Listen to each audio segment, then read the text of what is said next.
Welcome back to the coffee house. Today's video is one that I am excited to make, and honestly, surprised at the outcome in itself. This game really surprised me and blew me away in so many aspects that I cannot wait to jump into today's discussion. Not only is it a perfect combination of the first two, but it's everything I wanted a sequel to be. I played this one right after I played Dark Moon, so everything about this game is very fresh in my mind, in addition to keeping with the feeling of this series of videos. I know at the moment my channel is starting out really small, but there is definitely a sense of accomplishment in getting a 3-part series done. And for those of you that joined me throughout this whole time, thank you. The third game in the series is such a fun breath of fresh air, with many callbacks to the first two in terms of mechanics, gameplay, boss design, music, so many things. So, without further ado, and without letting the coffee get cold, let's go ahead and get into the discussion. Luigi's Mansion 3 came out for the Switch on October 31st, 2019. Literally one of the spookiest days imaginable. Based. Not only is this form-fitting for the series, but it adds the overall character of what this game has to offer. And speaking of that, well, what is it? Luigi's Mansion 3 picks up with Luigi, Peach, Mario, and several Toads heading to a new luxury hotel. I also can't forget about Polterpup. He's here too. Upon our arrival, the hotel itself seems off, but very luxurious, boasting large rooms with beautiful amenities, and may I say, the graphical nature of this game is beautiful. Being such a clean looking game, but still feeling gritty in nature, whew, I loved it, but more on that later. Soon after our arrival though, we are met with all of our friends being abducted, vanishing without a trace while we were left to put together the mystery of what happened. However, much like the first game, we soon stumble upon someone who is already here, our small vanilla cone-haired friend that is going to assist us on this adventure, Egad. And thus, the story begins just like the first game. Okay, so for starters, I loved this concept. The idea of a haunted hotel is so fascinating to me, and it really gave the player a great sense of level design from the jump. I found it to be very similar to Luigi's Mansion 1 and how the Haunted Mansion in that game feels. It's something that has such a super simple concept, but the game does so much with it that it feels so special. Furthermore, I really like the use of the elevator buttons here. Not only do these buttons indicate where you're going, but it gives the player a great sense of the map and how their next level is going to be. Additionally, it also indicates how many floors are left before you get to the final boss. For me, this had shades of the Game Boy Horror from the first game too. In that game, the Game Boy Horror shows you how many locked rooms there are and how many floors you have yet to be discovered. In this game, though, you have the use of the hotel's elevator buttons being that visual indicator instead. I found it to be very fun and an innovative way to keep the player informed on their location. And speaking of this map, I really like that too, but more on that in the gameplay section. Furthermore, the vibe for the hotel was amazing. Not only was it scary and grand in nature, but it even got a bit silly at times, while not taking away from the horror aspect of it. Yes, the enemies are silly, and yes, they have personality, but holy shit was I afraid of them here. They all felt like real threats to me. Additionally, the level of discovery and reward for that discovery is on full display here, harboring so many puzzles and secret areas that it felt like I was playing a separate game on each floor, constantly looking for the rewards that were uncovered and having to utilize my tools in so many ways. Speaking of those tools, we have so many here. Of course, we have the default strobe light from the first game, but the dark light makes its return too, and it's not on a timer this time! Along with that, you also have new abilities such as the redesigned burst, allowing Luigi to hop into the air, in addition to getting a slam ability, a suction shot, a super vacuum feature, which I thought was hilarious, and then finally, the main man himself, Gooigi. Yeah, he's lost, man. He don't know what the fuck to do. I could tell. Damn. He don't got a clue in the fucking world. Good luck. Not only was the versatility fun and exciting, but it made the game feel fresh to play. However, I'll elaborate more on this point in the gameplay section. Lastly, the approach to the ghosts in this game was great, both in common and boss form. I really enjoyed the bosses a lot this time around and found the ghosts here to be goofy, but very formidable. Furthermore, the story itself was also quite simple, but very effective in its execution and use of characters, but more on that later. So, for now, let's get into what made this game feel so special, and that is the gameplay. To begin, I want to talk about this game's map. I absolutely loved the idea of this game taking place in a hotel. In my Dark Moon video, I really harped on the idea of the map not letting you traverse freely and holding the player back from freely exploring the space, much like the first game allows you to do. However, in this game, those worries were put to bed and then some. Because not only can you traverse each and every floor of this hotel, as long as they're unlocked, but you can freely explore each and every nook and cranny of those floors, discovering treasures, solving puzzles, catching ghosts.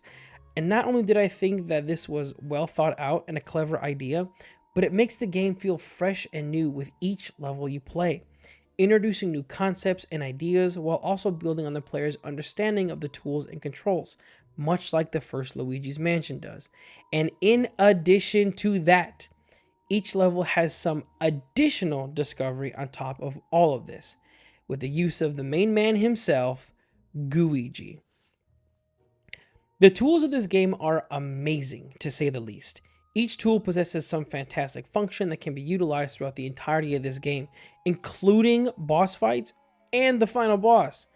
Not only do these tools make your gameplay feel fresh, fun, and fantastic, but they bring such a wonderful complexity when solving puzzles, in addition to making some puzzles a multi-step process, while requiring you to figure out all of those steps for the desired outcome. And as much as the plunger head is my second favorite tool, the one that comes in the most clutch, and the one that is the most helpful, has gotta be my main man, Luigi. Okay, that's enough. I cannot express to you how much I love this mechanic and tools in this game, and that's for a few reasons. The first is that Luigi opens an entire new way to discover and traverse the entire game.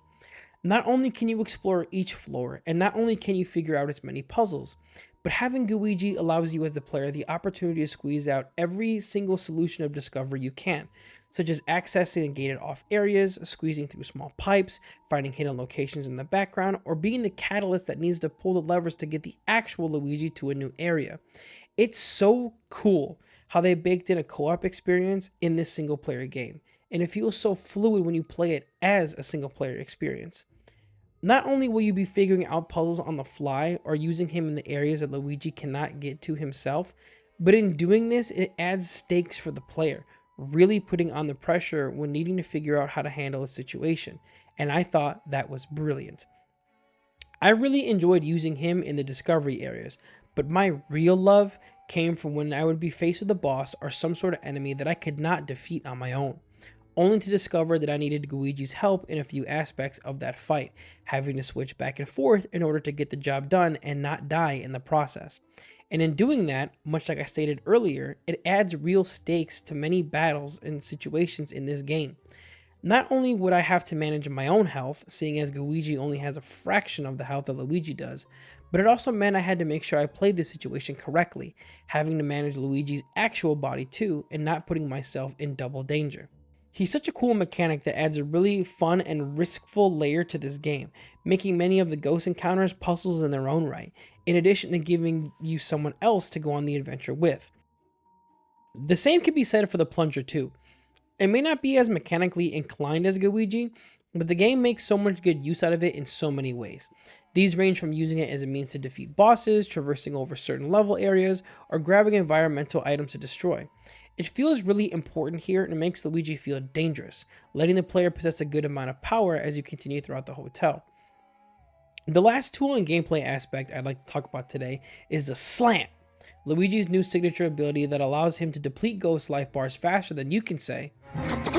For a game's third installment, the gameplay feels familiar, but fresh, and that is due in big part to the Slam ability. For those that don't know, in previous games, Luigi's capture process would be to hold the suction button and pull back in order to deplete a ghost's health bar, and here that still applies. But this time around, the ghosts are no dummies, and will pull out all of the stops when trying to escape. Additionally, the ghosts in this game don't attack alone either.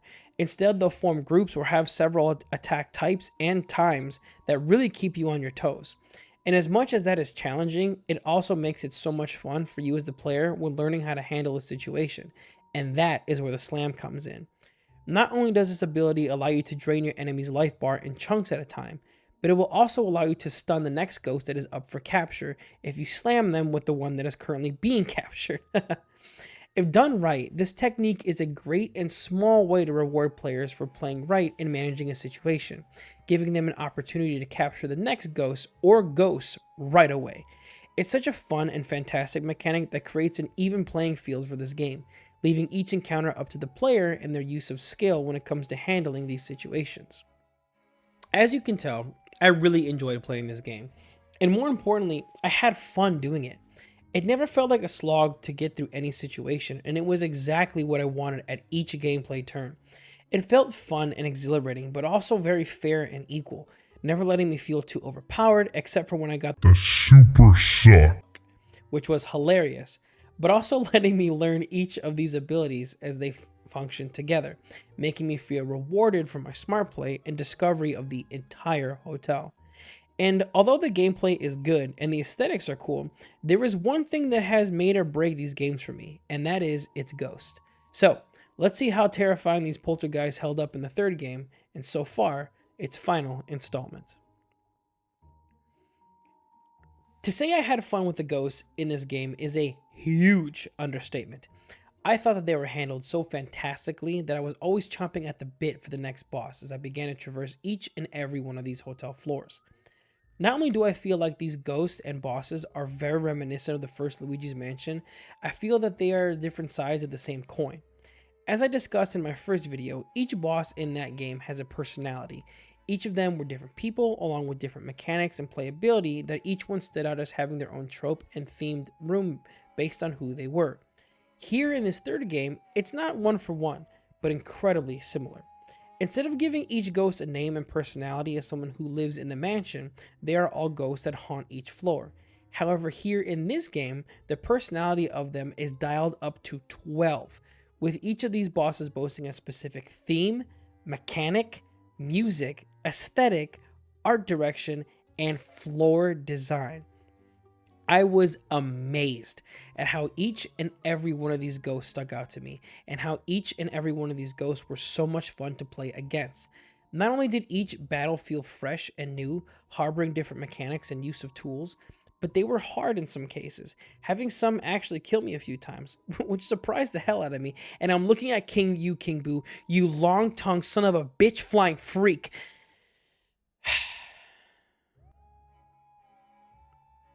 Not only was I surprised at the level of difficulty, but it really dawned on me during the piano battle on the fourth floor.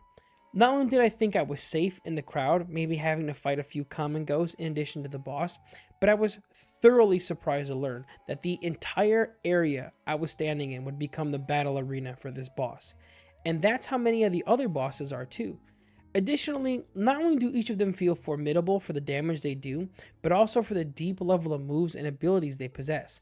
Sometimes having the player pull out so many stops and utilization of tools during each fight, barely skimping out with your life on some. And despite me loving each of these ghosts, there are two that I did not enjoy fighting. One, because of the ridiculous hitboxes, poor punishment windows, and difficult amount of screen clutter, and that is that stupid ass tongue King Boo freak who will forever hold a spot of hatred in my heart.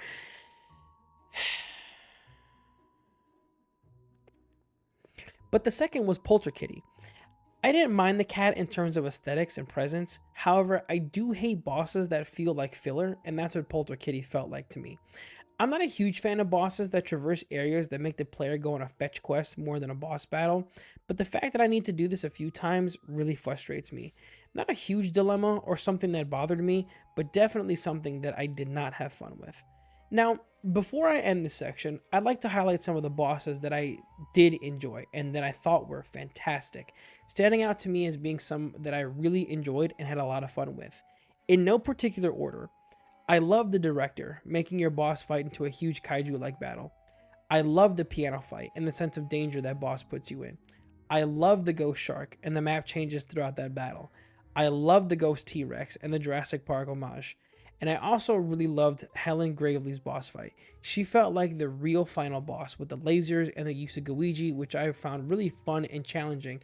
What I did not like was that stupid long-tongued freak, King Boo, who... Now, despite the ghost being a fun and refreshing part of this game, how does the story hold up in comparison? So far, we have two games with vastly different stories that possess similar elements to each other. I really didn't know what to expect in this game when booting it up, but I was interested to see how it would be handled here. So that's what we're going to be looking into. So hold on to your vacuums and get out your flashlight. For one final discussion of Luigi's Mansion, let's take a look at this game's story. Instead of Luigi being duped into walking directly into a haunted mansion, or being kidnapped having to solve other people's problems, this game picks up with Luigi and the gang on their way to a luxury hotel. It's a really nice and fun, lighthearted way of setting the stage for where this game takes place. Additionally, we also get to see Luigi interact with all of his friends as well, making conversation with the Toads, Peach, and our brother, Mario. Furthermore, much like the first game, this also possesses a bit of mystery and intrigue to it, having us question why this hotel just invited our heroes to stay here and what nefarious turn there may be as the story continues. And that's exactly what happens here. Later that same night, we wake up to find our room has been ransacked and our friends captured, once again turned into paintings by the evil King Boo. For as much as I hate his boss battle, and believe me, I hate it, I actually really like King Boo here. His design is haunting and beautiful with that deep hint of purple and the jeweled crown to match. Furthermore, his character feels like a direct continuation from his portrayal in earlier games. Someone who is hell-bent on revenge and wants to capture everyone by whatever means necessary. So, in order to do this, he enlists the help of Helen Gravely, the hotel's manager, and all of those people who oversee inside of it. It's a great trap/mystery story that has shades of the first game ties in it, but it stands out on its own as something completely different and unique, and I actually thought that was quite good. Despite all of this though, the story plays out much like you'd expect. You travel floor to floor, capturing ghosts and defeating bosses, until you get to the end and fight King Boo, rescuing your friends and eventually leaving this haunted hotel to be rebuilt by Egad and his ghosts. However, despite all this, there is one thing that I do want to talk about that I felt really worked that didn't in the last game, and that was this game's use of and the presence of Mario. In my first Luigi's Mansion video, covering Dark Moon, I addressed the inclusion of Mario and how his presence in that game felt a little lackluster and lacking in presence. It felt like a retread of what the first game was trying to accomplish, but with no real mystery or stakes to it. It more so felt like an afterthought that became a bigger part at the end of the game, with no build-up. However, here, it's treated so much differently, and I love it. Now, to be fair, his presence in this game is short-lived. He's only in it for around 10 minutes, but the use of him and the way that the game presents his actions work perfectly. For example, in the last video, I said that the player knows who Mario is. We understand his history in games and know what he is able to take on. We've seen him battle countless threats and monsters, defeating each with ease. In comparison, Luigi is definitely overshadowed, but has his own accomplishments too, mainly in the paranormal department. And it is for that reason that at the end of this game, when Mario is set free and him and Luigi reunite, that player is given this false sense of hope, this expectation that this threat is going to be taken care of, because if Luigi can do it, then obviously they don't stand a chance with Mario being around, and that's exactly what this game sets you up for. Not only does Mario run off immediately and jump into danger, he does so with the confidence and bravado of a hero who's done this countless times. And not just that, the game does such a great job at making the player and Luigi feel behind in this regard as well, demonstrating how athletic and heroic Mario is, constantly leaving Luigi just a step behind him, having to play catch up and not being able to leap up the side of the hotel roof in a single bound. It's such a great setup that lets a player expect that this is going to be a Mario Bros boss battle, while also showing just how much more gung-ho Mario actually is in these situations. However, It's because of this little interaction that makes the payoff for King Boo so good. Because not only are we as a player walking on with confidence, Luigi is too, having the best backup that he could ever ask for. However, that veil is quickly dropped once we get to the roof, having Mario, this monocle of heroics and confidence, being captured again by King Boo, completely taking the wind out of our sails and the confidence out of Luigi.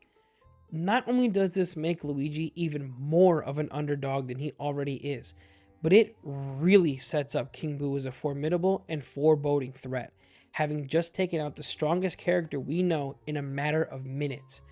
It's such a great setup to a boss fight, in addition to really increasing the stakes of the situation. That's even ramped up more so by putting the entire hotel itself on the line toward the end of the game. In doing this, it sets up Luigi as the biggest underdog in this situation, but makes his defeat of King Boo that much sweeter. And with that, we reach the end, leaving behind Egad, the gang, and the newly turned Leaf Ghost to aid in rebuilding this hotel, leaving the hotel with a newly formed bond with our friends, and finally being at peace with King Boo captured. To say that I really like this game is an understatement. I enjoyed every minute of this fun adventure, really feeling like a proper sequel to the first and a wonderful blend of the previous two games. I think it hit me at the right time as an adult, having the history with the franchise and the affection that I have for it. However, with that, we're going to be walking away from Luigi's Mansion for a bit to something else. And I already know what that something else is, and believe me, it's going to take over my life, but in the best way possible. But hey, that's a video for another day. So, with that being said, thank you, Luigi fans. Thank you for sticking with me, and thank you for listening. I hope my love for this franchise has been demonstrated, and that it's the same love that you share for it too. But that's going to be it for today, folks. We're closing up the shop. So, have a great day, and remember, always take life one cup at a time. Oh, also, if I had to rank this game, it would definitely be an S tier. Nostalgia still beats it though, so I'm sorry about that.